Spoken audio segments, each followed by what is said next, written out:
Huwag ko raw ibibinta si Doro kahit na tumanda na siya at kung sino man sa amin mauna, pangpunila namin si Doro. Pero kahit kayod kalabaw daw silang mag-anak sa pagtatrabaho, tila mailap pa rin ang swerte. Meron akong diabetes, meron akong high blood, na stroke pa ako.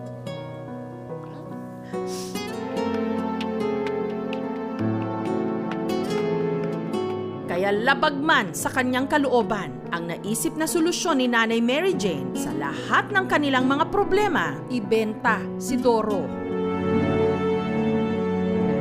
Naghihinayang ako dahil sa bait niya nga. Pag naalala ko yung asawa ko na ko lang si Doro na ikaw na ang katuwang ko sa hanap buhay. Nitong August 24, nakahanap na si Nanay Mary Jane ng buyer at naibenta nga nila si Doro. Ang iniisip ko lang, kawawa siya. Pag naibenta ko sa ibang tao, dahil baka katayin siya.